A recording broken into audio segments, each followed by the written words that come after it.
Maybe this next player that's also been brought up in mock trades is going to be a little less divisive. Maybe. I doubt it, right? I doubt it. Zadarius Smith. We got to revisit this trade potential. I've seen other people now go out there and mock this to the Detroit Lions as well. And everything, I'm hoping that everything is about through the lens of the Lions' Super Bowl expectations. What helps keep that preserved? Does Zadarius Smith do that for you, Flannel?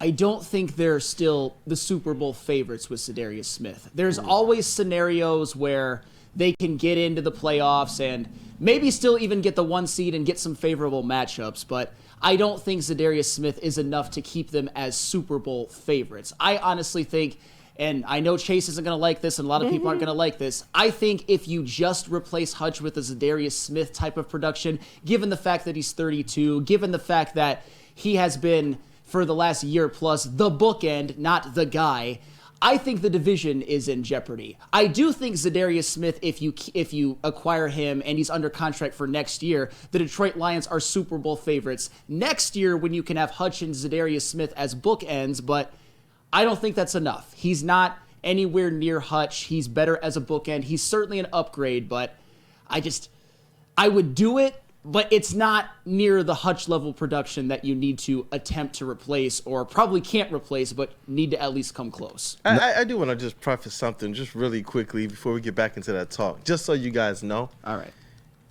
Flannel wanted Chase in that chair. He understood the treat that it could be for you guys. All right, Yeah. so. No, He did. He was like, That's big I really facts. want him in the chair.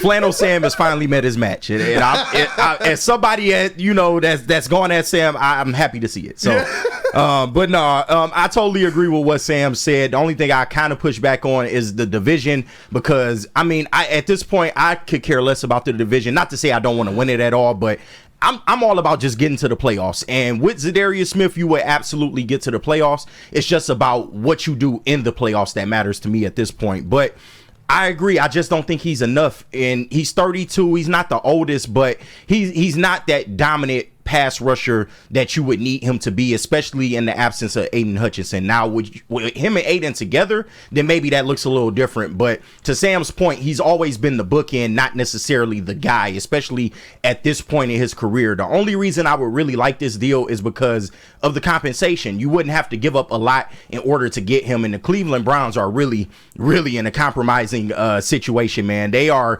staring at being $40 million over the cap going into this next year, and then they've already restructured Deshaun Watson's contract once. If I remember correctly, when Mike Payton from A to Z Sports was doing his hypotheticals, I think he said a 4th round or a 5th round for Zadarius Smith, which... Yeah.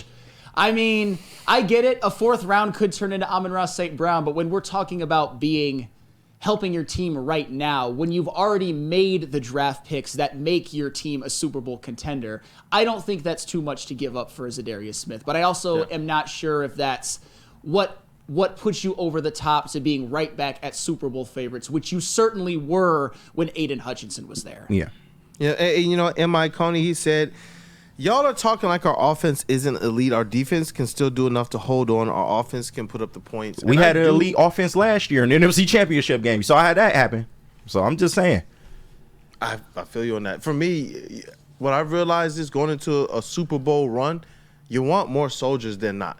And you want to make sure that at each position, you know that you have more than serviceability out there, because Jerry Jacobs, serviceable. Kendall Vildor, serviceable. If Kendall Vildor wasn't, he would not be back on this squad. We all say we trust Brad Holmes, but we all saw what happened in that NFC Championship game. They just didn't measure up. And that's the conversation that we're really having today is there somebody that can help the Lions measure up? And there are some players that are gettable. Zadarius Smith is, in my opinion, probably not that. I see a lot of the chat.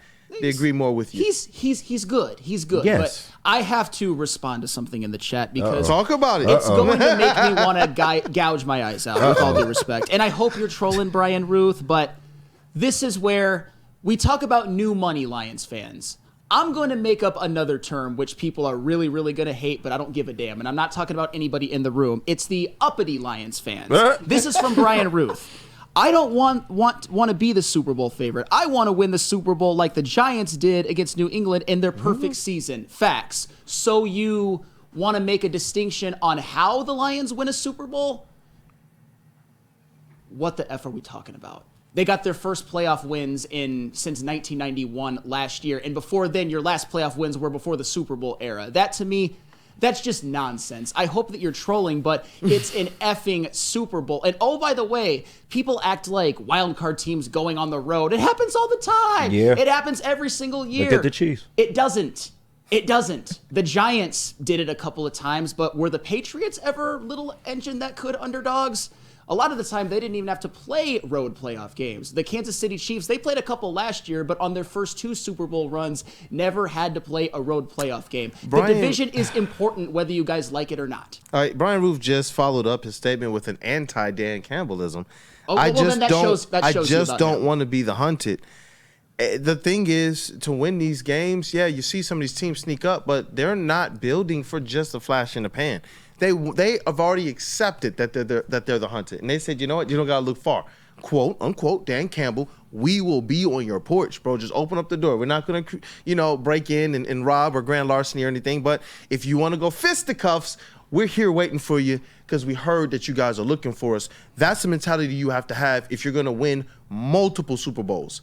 That's where I believe Brad Holmes' mindset is for this squad. And if it's not, then what game are we really playing? Let's have some cute seasons. They've already stated, again, their quotes, we're not in this thing for cute seasons. Sure. And I think Cody Ingle nails it on the head. We definitely need to win the division first and foremost. And I'm not saying that the Lions can't go on a Super Bowl run if they're a wild card, but I don't want... You said that preseason. But yes, I did. I don't want the Lions to have to play all of their games on the road. They are a team that's capable, in my opinion, of making a move and maybe even still getting the 1 seed. Because look at San Francisco and look at Philadelphia. Those are 2 teams that you thought were going to be in contention. I mean, look at the NFC West as a whole. I don't believe, if my memory serves me correct, that any of those teams are even above 500. I mean, do we... I get that the Washington Commanders have way outdone the preseason expectations, certainly Chase's preseason expectations, but I think the Lions, if they make that move, if they win the division, I honestly think whoever wins the NFC North is the 1 seed at this point. I do. That's true. Because no, that's real. the Eagles, All the metrics are saying that That's this the is thing. clearly the best division. Because look at the Eagles. They're talking about Nick Sirianni potentially being fired. We look at them having a lot of trouble with the lowly Browns and him yelling at fans. And they got all the talent in the know world. what? Yes. You got teams that were supposed to be good, not teams that weren't supposed to be good. Well, Commanders are good. You got already trade season. I don't know if when I was younger, this stuff went on and I just was missing it. But it seems like there's like a lot more trades going on in recent NFL history. You already got that going on. You already got coaches being fired. And realistically, I know that Aiden Hutchinson is a big loss, and that's going to be some adversity that the Lions have to get through. But everything else about what this organization is, how metered and measured they've been, how everything that they've done has effectively worked out. I'm not talking about all of the little micro moves, but everything from a macro level has worked out. It does put me at ease that they're going to work this thing out. Shout out to Danny G in the chat. It's not going to be nearly the same without Hutch, but this defense has plenty of talent to support the offense enough to win. And I do agree with that. I do agree with that. You want to see them beef up that edge rush because we saw that it affected them last year when they had Aiden. This year, like Chase said, they did beef up the middle. They reinforced the interior.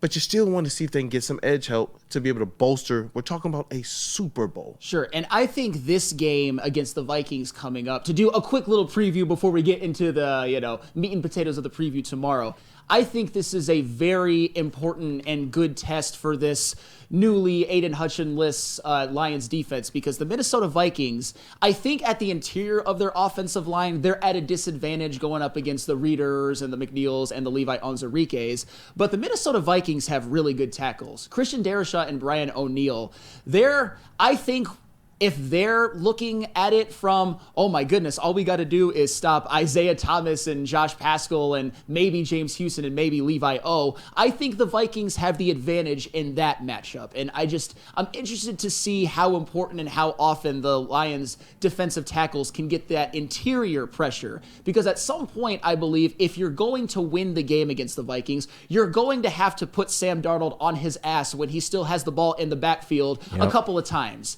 And as much as I love Aleem, as much as I love Reeder, as much as I love Levi Onwuzurike, or I've grown to love Levi Onwuzurike with what he did in training camp and this year, they're not guys who I think you're going to count on for huge sack numbers like a dominant edge. So I just think it's a good test. I think some people are overlooking the Vikings. I still think the Lions can beat them, but those tackles versus a Hutchless and Davenport-less edge rushers, it's a big test. I do believe they can beat the Vikings. I'm just going to say it. We'll save the final score predictions for tomorrow. I believe the Lions are going to beat them. I believe they're still going to be able to get pressure on a Sam Darnold who hasn't quite faced some of the type of pressure that I believe Terrell Williams and Aaron Glenn can scheme up.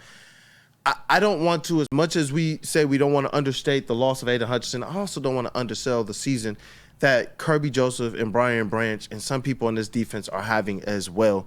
Aleem McNeil, it's just like, you know what? I believe in this defense. I believe in this team. Aiden Hutchinson is a huge loss, and they got to do something. We want as much as we can in that militia when you're talking about going to win the big one. But I definitely don't want to disrespect inadvertently those other guys. We want to see some people on that defensive line step up.